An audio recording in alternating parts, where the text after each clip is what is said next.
welcome. It's episode 10 of Decode Disrupt, where insight meets interruption. I'm Nicolette. And I'm Gabby. Today's episode. So thank you guys for joining us. Today we're doing it a little different. It's not our typical format, how we decode, then disrupt, and then recalibrate. Today we have Keda back. I'm pretty sure you guys remember her from episode 6. She's joining us again today with another topic, one of my favorite topics on presence. And today's episode is going to be what we call the threshold. These are the episodes where we hold long form conversations with people that haven't necessarily arrived where the end goal is, but they made some pretty big strides and on their way to becoming on their way to where they're headed. So without further ado, she needs no introduction. You guys remember the awesome? I think that was our most watched episode live. That was our most watched live. Keita's last episode. So I mean, she truly needs no introduction. Welcome back, Keita. So Oh my Keita, goodness. Keita, I'll let you do your thing. What a beautiful introduction. I truly appreciate that. That really make my heart smile thoroughly. And I want to put out there first that I really, really respect these two beautiful souls. The platform that they have curated thus far has displayed so much valuable enlightenment.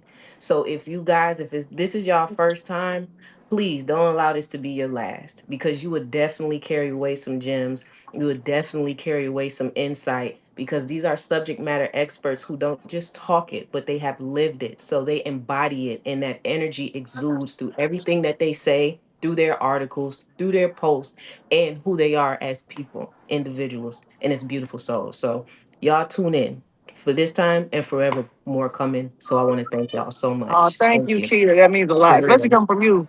Hell And yeah. I really if you don't appreciate list all that. your credentials, I'm gonna call you out because we had an extensive conversation Friday, and I know who you really are now. I know what you, I know the power you pack. So I'll let you introduce today's topic and why it's we'll start with today's topic, why it's important to you. Then Nicolette and I'll talk about why it's important to us.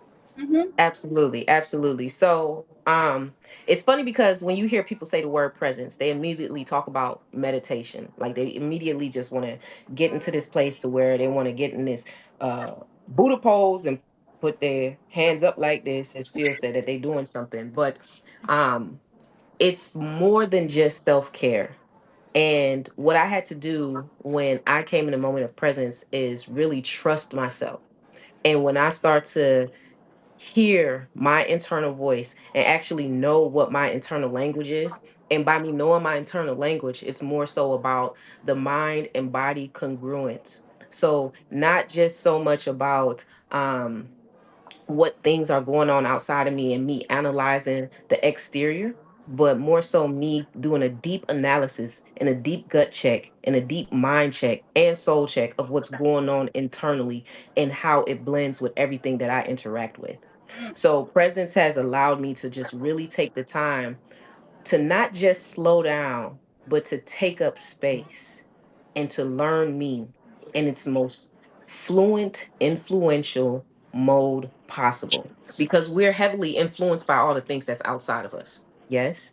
Yes. But Absolutely, have we influenced ourselves by remembering who we are as individuals and what we can contribute to ourselves and to the world around us? So Oof. it's taking us away from that urgency and allowing us to slow down and hear our inner voice and what we're talking about. And it goes beyond the vocab, it goes beyond the vernacular. It's most so going, how do you feel? What are you thinking? What are your ideologies? Mm. And the absolutely. embodiment of that and what's carrying you to go forward so that you can operate in the most effective and efficient way possible. Absolutely. I love that. I love the way you stated that. Especially as, it goes beyond the physical, it goes beyond just the language, the vernacular, all of that.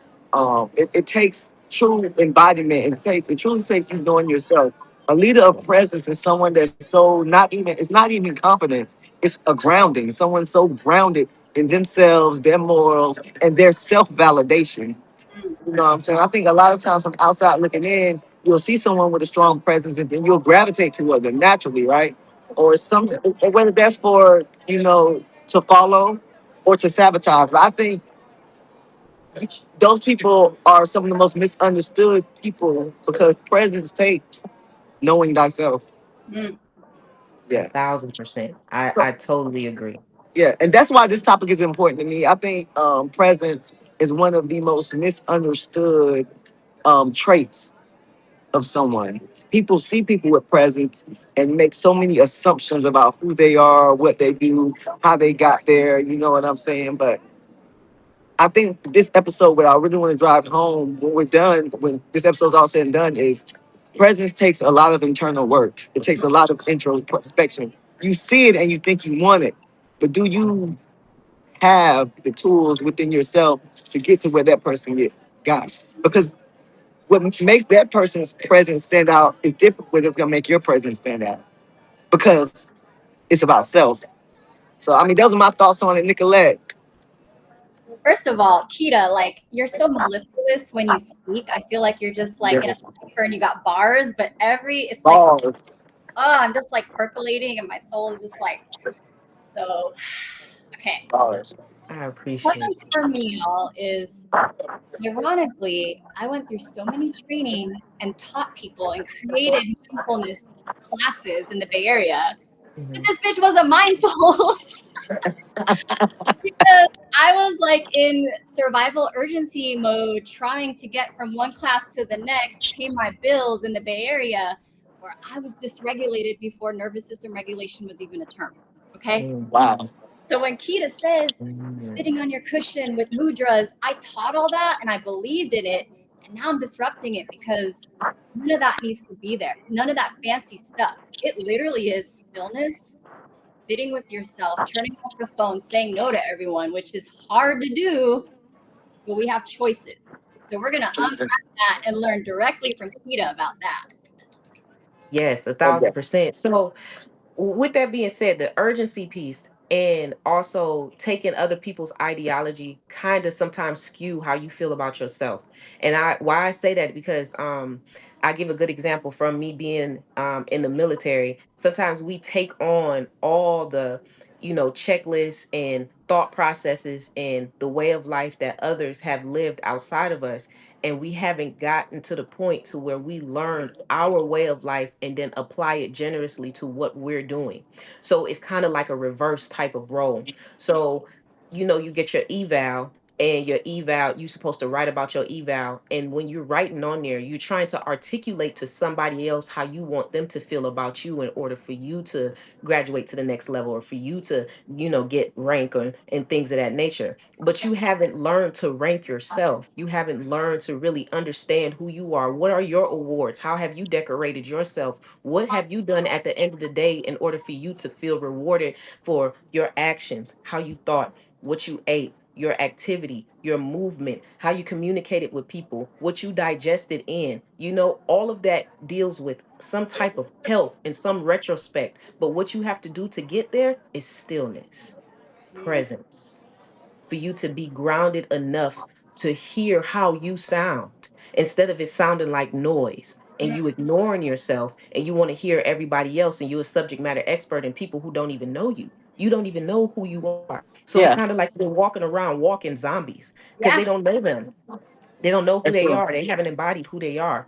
So taking some precautionary steps to know who you are, to avoid the urgency and the exhaustion, and moving forward on somebody else's clock, and taking up space for yourself, because it's more so of you looking at your past, understanding all those things that accumulated in order for you to be where you are right now. And I know you have a future that you want to obtain, but the real true control that you have is this right now, this conversation that we're in right now. Just as Nicolette said, okay, she is taught when you sat into, the folded your legs, and the mudras and the mantras and things of that nature. Those are cool. But if you have not intentionally set a type of pace for yourself in order for you to learn and recalibrate some type of focus for you internally, all of that really doesn't matter. It becomes a task with no intention. You have to be intentions with everything that you do. You have to invest in you because you have to build that inner trust for yourself in order to rewire yourself neurologically to know, like, I am loyal to me. So all the things that I know that I'm saying for me, I am carrying it out with action, because Mm, awareness without action is truly dead. Yeah, So absolutely. yes. Yeah. I love the way you said all of that. And so I'm ready to just get into the episode. So, this episode is about the power of presence and how it affects us, professionally and in our relationships. Um, so just a few questions for you. What does that mean and how does it manifest? The power of presence. How does that manifest in these different areas of our lives? So the power of presence, I'll say for instance, when it comes to a professional setting, you have to know yourself first before you govern yourself to the task or to whatever it is that they need for you to do. Because if Okay. you don't, then you become their robot. You become what they want you to do. And then when you become that way, then you just start to be this performance piece for everybody. And taking you out of the realm of just performing, that makes you just this actor or this actress in life. And then you start to embody those same principles when you go home and you don't even know why. So instead of you living your life as a performance, start being more intentional with who you are and then apply yourself to whatever the directive is. When you put all of that together, then you start to be able to apply some of your creativity into the framework of what they have, and then it feels a lot more aligned. So the intention piece really means a lot to me, especially in a professional setting, because I don't want for a person to feel as if they become this hard worker, then people like and love them more, Mm, because you're just going to just put yourself in the mode of exhaustion because you're not advancing for yourself. You're advancing for somebody else's initiative, and you lose sight of your own reason, your own value, and your own voice, to where it just is, you have no acknowledgement of it. So it has to be some type of balance. I'm not going to say ignore what, your superiors say or whatever the institutional guidelines tell you to do, but it has to be some type of relationship so you don't forget who you are. So when you go home, you're totally oblivious to your own inner framework. mm. Mm. So do you have anything to follow that up with, Nicolette? I'm sorry. No, I'm just, like what you said is so many people in America. I can't speak for other countries. That's an epidemic, right? Hmm. Like we're not robots, but capitalism as a system treats our life force and our creativity as such, right? Yeah. Right. And so we definitely want to do a good job. And like Keita mentioned, not go against our superiors, but how do we not lose ourselves? And this is really juicy. Yeah, I'm hearing co-creation. I'm hearing lack of self-abandonment. I'm hearing how can you again co-create. And so I'm going to leave it at that. As that is just beautiful, Keita. So I don't know where to go with this, Gabby, because that's So let me backtrack a little bit. So yeah. Keita, you have before we get into the self dating experience, right? Hmm. I would love to know your backstory. Like, what brought you to the point in your life where you felt like, because all of us on here, right? We all have our own businesses and we all have our own book, whether there's a book or a framework. Everyone, all three of us have something, right? So, and in my experience, life forced me to create this, right? I identified something that's non-existent in the world because of the situation I was in. I was seeking for guidance. I'm like, oh, this doesn't exist. Let me just write about my experience. So, Right. what led up to you creating the self date experience? Like, what's your story? If you don't So, mind sharing. for basically full transparency, my husband and I, we experienced a stillbirth. So with that being said, all the way up till 38 weeks, they had said that she didn't have a heartbeat.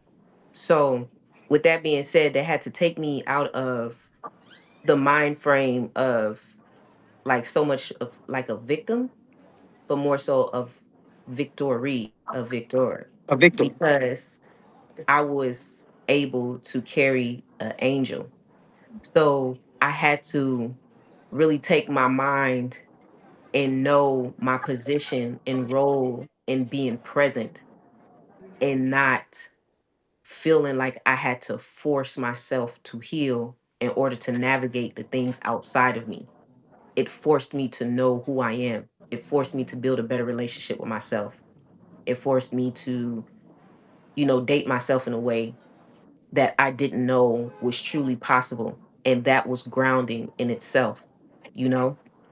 So, and with me knowing myself a lot more intrusively, I was able to have a better relationship, like with my husband, and now with our daughters that we had after.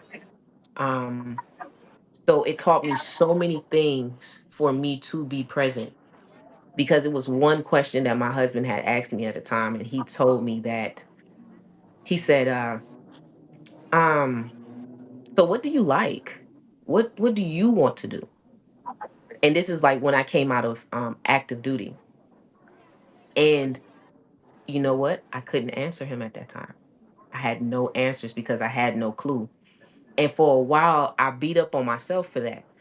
But then as time progressed and I spent a lot more time with myself and I was a lot more intrigued with myself, and I, start to understand my own inner language, I told myself that I could not fault myself for my past self because she did the best that she could with what she knew.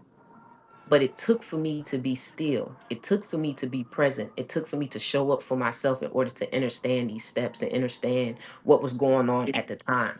So now it's like I feel so much more empowered for that situation, because in our lives, literally, some things have to have its death in order for things to be reborn again, whether it's physical, whether it's mental, whether it's internal, whether it's spiritual, but it all work in tandem with one another.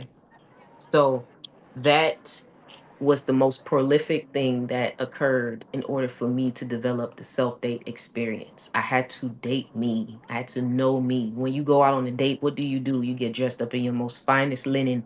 You want to get your hair done. I'm retwisting my locks. I'm putting on a good face and all of that because I want to be the most presentable to who's sitting across from me at the table.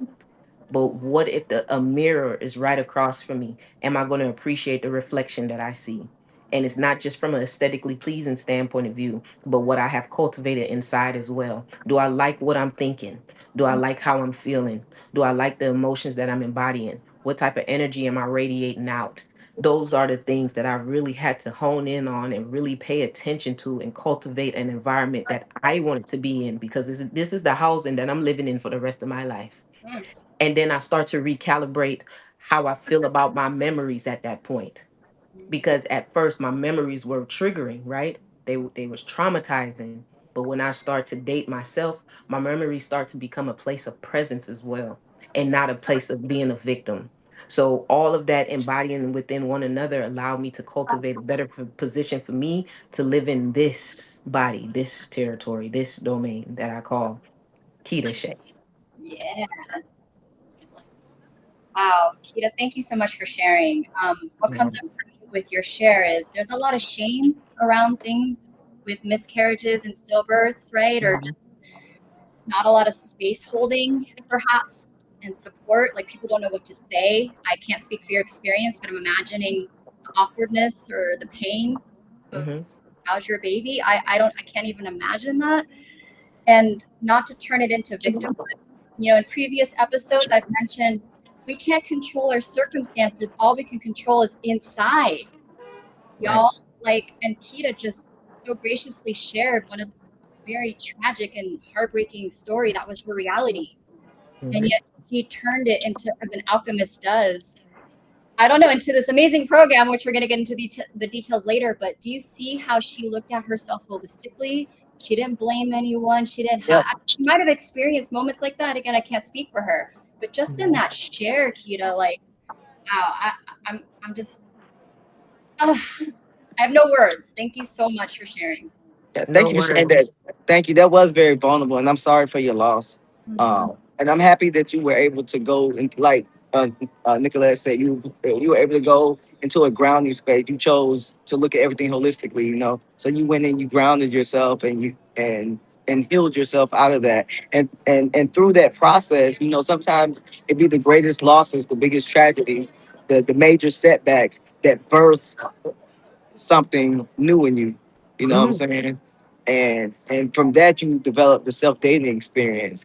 And before you talk um, too much about the program and what it offers and what it's meant to do. And let's just talk about some of your accolades, which is what I'm most excited about. Like you really grown the self dating experience, right? Before you Mhm. get like, it's not just something that you know you have a website put up for and you advertise on Substack or on social media. You really have some really power clients behind you. I Let's do. talk about that a little bit. Yeah, I do have some really powerful individuals. One individual I definitely highlight at this time. She has completely transformed herself, and just me being honored to walk alongside her, I've learned a lot, and it has enhanced my growth. And I just speak a little bit to her story. So she, at one point in time, she was 400 plus pounds. Then she had uh the surgery to be able to the bariatric surgery, and then she came down to like the upper 200s. After working with me, she got down to under 200, which she said she haven't seen that in over 30 plus years. With that being said, it goes beyond aesthetics though. It goes beyond just what the scale did, because she said now, even though she lost the weight, she has gained so much insight and enlightenment to herself that it's crazy. So it was a balance for her. So now she has the capabilities of, speaking up for herself more, grounding herself even more, being more cognizant about what she's eating, what she's inputting into her body, because she knows that her input is a direct reflection of her output. And she want to make sure that she cater herself appropriately to all situations and territories that she involve herself in. She said at one point in time, she wasn't able to really look in the mirror. Now she can't wait to look at her reflection just going past a mirror at a store, That's because she amazing. loved the way that she looks. You Wow. know what I mean? And then on top of that, now she's saying dating herself is now it's she has a low tolerance policy for anything else, and she has to date herself at the end of the week because Mm, of all the things that she know that she has accumulated throughout the week. So she knows she deserves that. So that's a part of her day to day. That's a part of her activities of daily living as she move, ebb and flow throughout the week. So that right there, that empowers me. And the thing is, what I have shown her wouldn't be nothing if she wouldn't have put in the work. mm-hmm. That. You see what I mean? Because truth be told, in our lives, we have all these tools, but sometimes those tools is collecting in a corner, and they start to get dust on them. They accumulate dust because we're not using them. We don't have any intention behind the tools. So Mm-hmm. that could have fairly well been her. She could have had the tools, she could have had the book, she could have had the meditations, and they all just sit there dormant without no life in them. But she breathed life into the tools to allow the tools to actually work in her favor, and the tools work for her. So they develop a symbiotic relationship. I say that as a segue into the self date experience. That's what this is. That's what I have built. That's what this is. I give you the tools, you bring it alive. I give you the ingredients, you make the plate. You the one who make it aesthetically pleasing and sort out everything that the way that you want to. You know what I mean? That's just basically it. So that I just wanted to highlight that, just to show people, like, it's not just you doing something for me, it's me helping you doing something for you.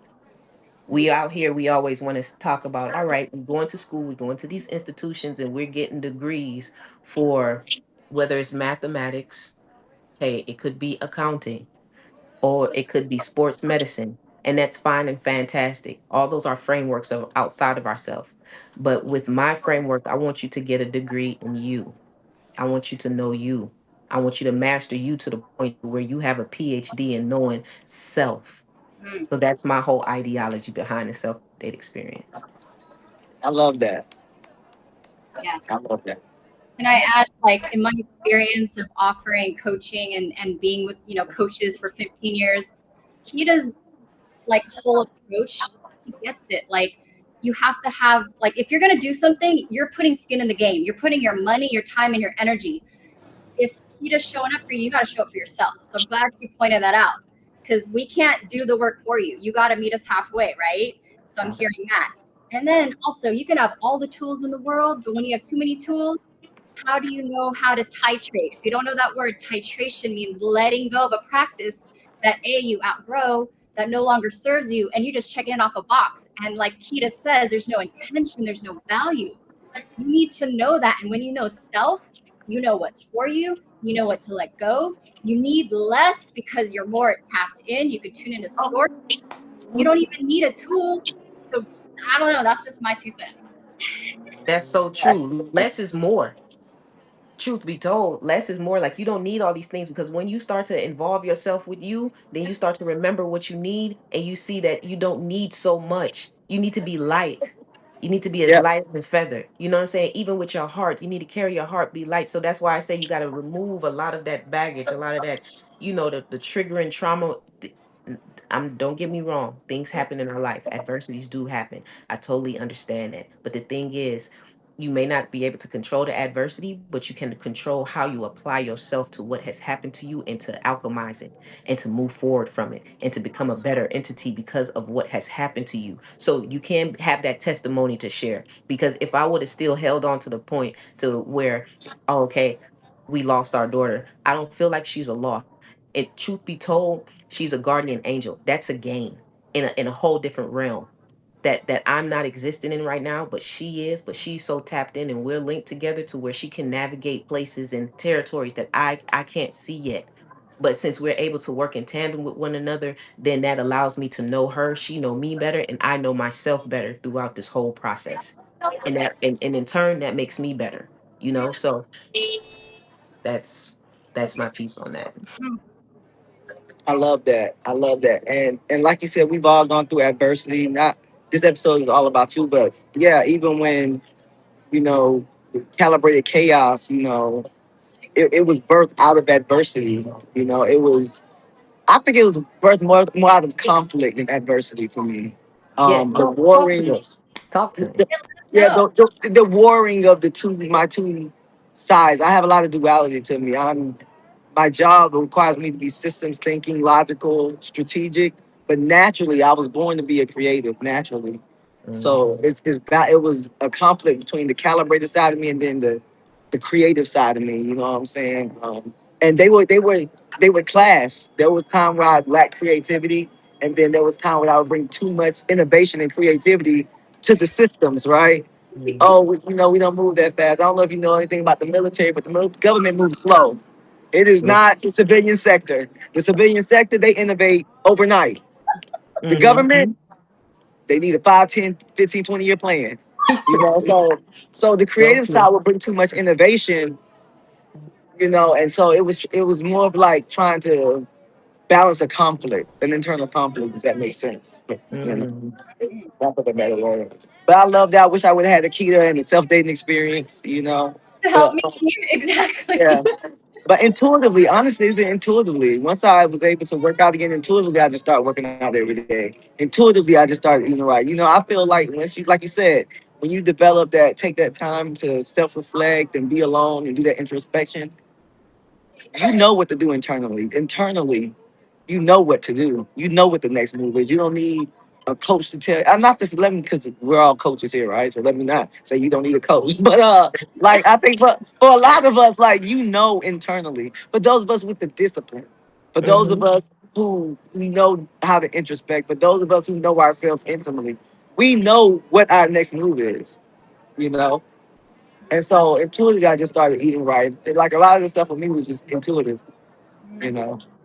Yeah, but no, I love that. And so the self dating experience as a program, um, what you got for us, Keita?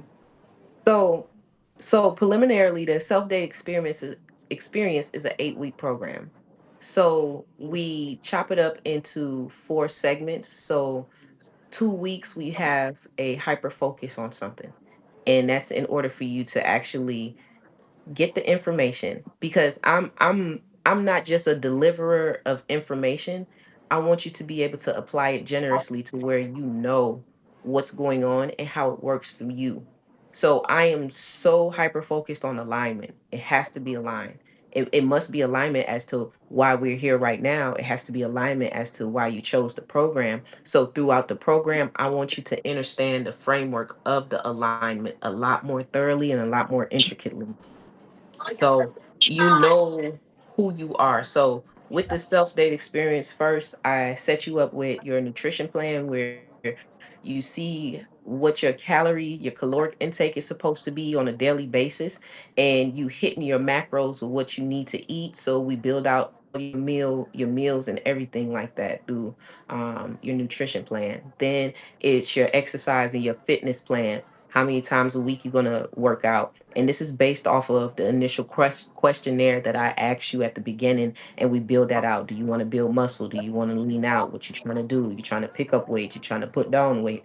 And I build out your workout regime through that. In conjunction with that, there are mirror meditations to where you have to spend time with yourself in the mirror. That is like a non-negotiable, because I don't want you to be in the mirror like, oh man, my nose big. Oh, I see a pimple right there. Oh, look at these wrinkles. Oh, your girl looking fat. No, I don't want that. No, I want you to appreciate who you are, with where you are, how far you've come, and what you're looking at right now. Because it's not like you walk around with a mirror all day. So when you do get in the mirror, I want you to appreciate what you see without condemning it. Because a lot of our internal thoughts, the way that we think about ourselves and how our inner dialogue, how we talk to ourselves, can be so mean and rude and so just just out the box, to the point to where I tell a person, say, Let's step outside of ourselves for a second." If a person were to start talking to you the way that you talk to yourself, will you be getting ready to fight them, or do you want to hug them?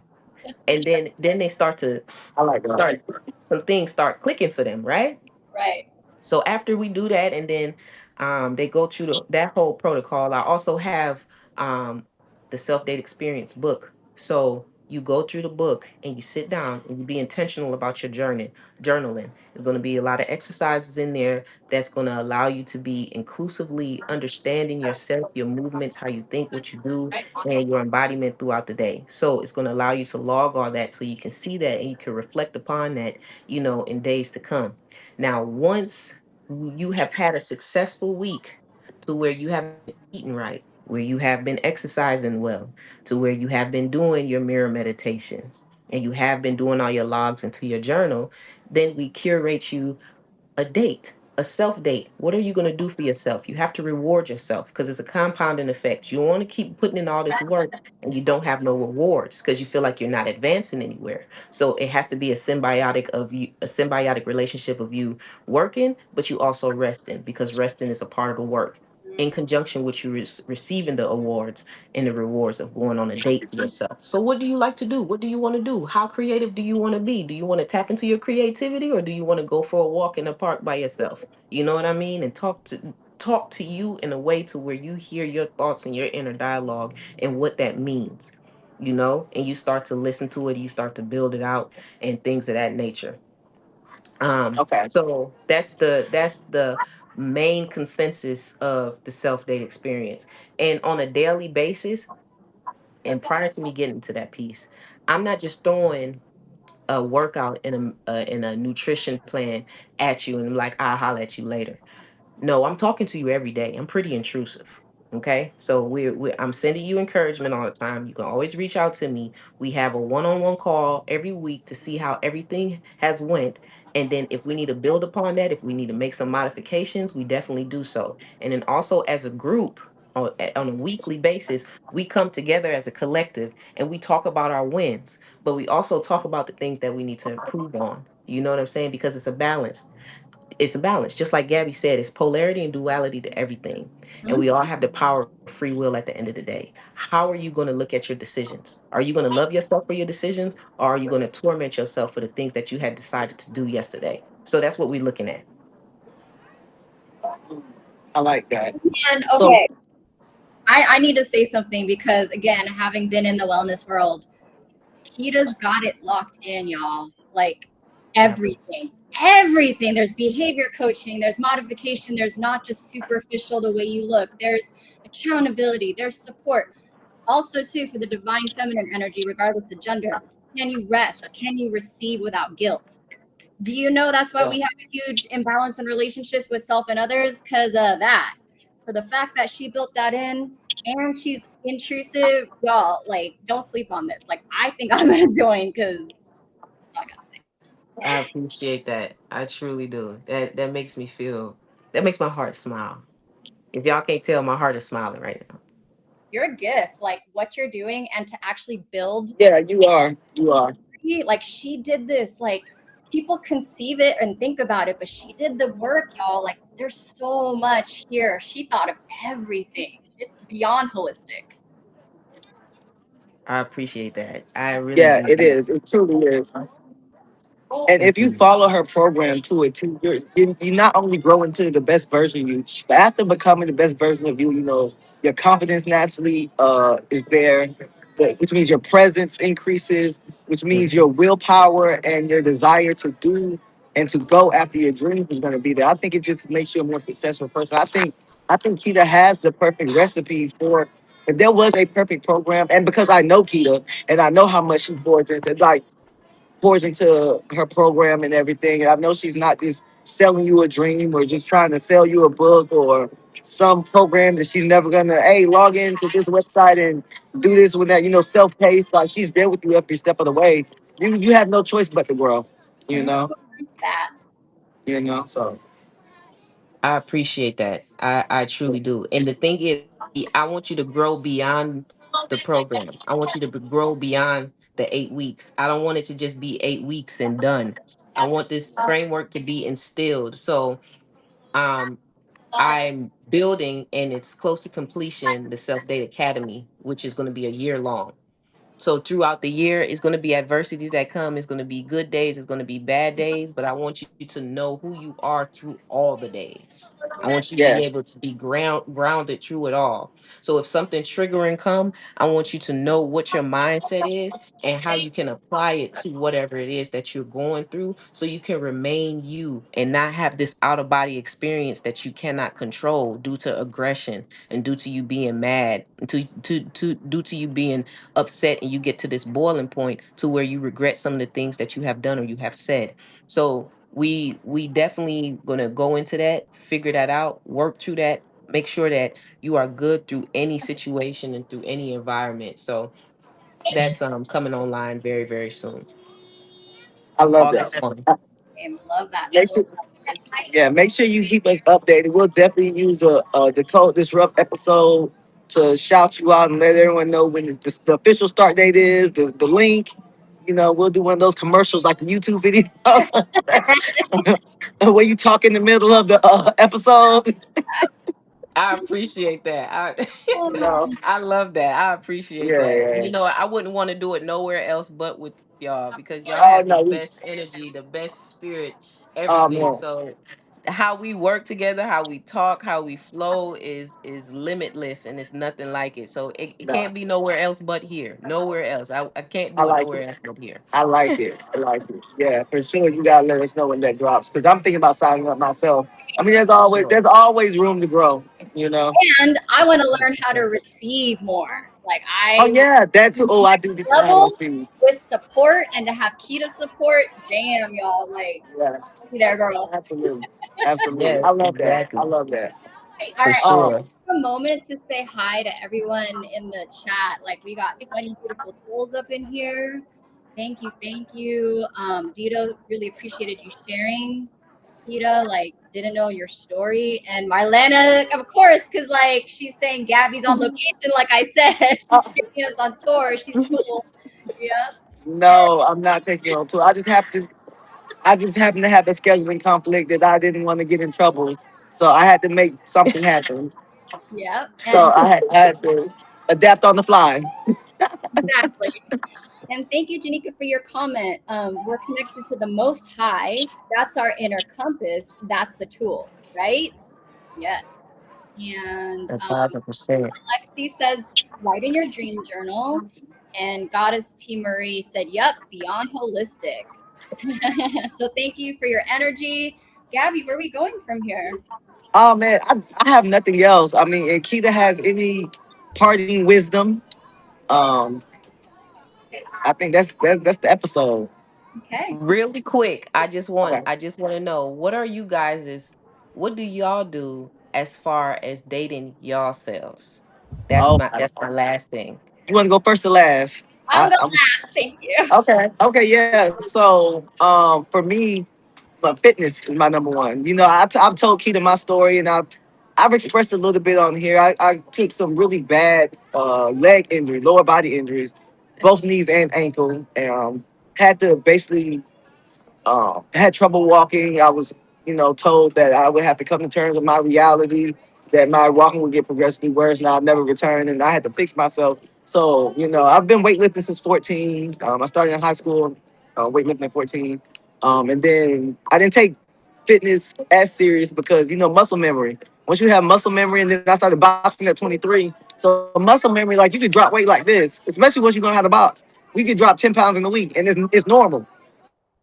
So I've never had to be serious about fitness. It's just, oh, I'm getting a little overweight. Let me go work out, and I can get right back in shape. So, but now I'm at the point now where injuries are there, and so now fitness is a lifestyle. It's always been a lifestyle before. Being in the military, I work out every day, but like working out for me and not for my employer. Um, that's the key difference. So for me, fitness, nutrition, and I date myself all the time. I take myself to happy hour all the time. I love happy hour. It's my and I go to Gabby happy hour for the never food. go to happy I, hour. I love a happy hour. I go there for the food, not the drinks. Because I like steak, so I go to steak houses, and so I'd rather get the happy hour price than the regular dinner price. So, yeah, so that's really what I do to date myself. Nice. For sharing, Gabby. Yeah. All right. Well, I'm from the Bay. I lived there 45 years. I'm turning 47 in a week. I thought I'd leave. Okay? But Don't look don't look it at all. thank you. But y'all, every day I'm dating myself because I'm alone out here. Okay. Like, I Um, moved out here with a person I was dating, and Hurricane Helene done broke that relationship up. Okay. oh wow. So I had to grieve that, and I was alone in a new state by myself. I talked about this a little bit on Marlena's show, and I'm just like culture shock, everything. And so I had to learn and choose to date myself because that's all I got. And so every day I do slow mornings. I listen to myself. I prioritize myself because I literally had to move across the country to unearth enmeshment, codependency, people pleasing patterns, or else I just would have stayed the same. Even though I was doing so much inner work, my environment was not supporting me and up leveling with me. So it's a long answer, but every moment I'm dating myself. Nice. I I love love that. that. I love that. I Thank love that, y'all. I appreciate those organic, beautiful, introspective responses. Thank y'all. That really add texture to everything. So Yeah. I truly you. appreciate All right. So how can we Indeed. find Kita's information? Tell us, girl. All right, so y'all can visit me in these Substack streets. I post pretty regularly. You I post have 80 those. times a day. Yeah. Yep. And they're good things like heart, restack Yeah, oh heart. yeah, they're great things. I love the quotes. I appreciate that. I definitely appreciate that. But y'all can see me. Sometimes I'll be spamming people with, encouragement and stuff like that because I feel like it's so needed. Why? Is because it's too much that's going on out here. That's the complete polar opposite. That is allowing people to Absolutely. trauma bond with all this negativity and all this drama and things of that nature. So if they can do that, then I know that I have the capabilities of spamming you with inspiration, encouragement, love, you know what I'm saying, compassion, empathy. So if those are the things that you want and you would like to receive, then you come to Keita Shea and I got you. I got you most definitely. But you know who got you too? These beautiful souls on here because they have some amazing information. So like I've stated previously, those the articles that they post, the posts that they have, the lives that they do, the other guest speakers that they have that come on their platform. It's like they always sharing something so valuable and so enlightening. So if you ever want any encouragement, this screen right here is going to allow you to be the gateway to tap into the portal of all the things that you need for enlightenment. I can guarantee you that. So, yeah. I received that, Keda. And for those of you who don't know, I I'm do over too. at Visionary Playground. That's my Substack publication, and that's my messy middle writing from my heart and real time heartbreaks, neurodivergence, autism, like all the things I'm learning at almost 50. So if that resonates with you, come over and play with me at the Visionary Playground. Absolutely. I love it. I love it. Well, that if nothing else, that concludes. Any more comments from anybody? Anything else? No. All right, that concludes today's episode of Decode Disrupt. Thank you again to our special guest, Keda. So I think it's safe to announce it now that Keda will be joining us officially once a month. Um, we love her. We love having her on the show. I think she's a great addition. I always learn something new. Well, I learn plenty of new things every time Keda is on the show. So, I with that appreciate being said, this is Decode Disrupt, where insight It meets meets interrupt. interrupts. And wait, hold up, Gabby. Tell them about your publication one more time. Oh yeah, so my publication is called Calibrated Chaos. I write about self-authorship and becoming, autonomy matters. Right now, I'm building out a year's worth of steps to reach self-authorship, and then in January of 2020, January of next year, 2027. Ooh, I almost got the year. it. We're gonna start doing like more. It's gonna be more magazine article focused as opposed to building out a system. Um, but the framework is on there. The move, build, commit, execute framework is on there, and my weekly publications. So yeah, reach out to us at Calibrated Chaos. All right, y'all. Thank you so much for tuning in. We'll see you next week at 2 o'clock Eastern. So much love. Peace.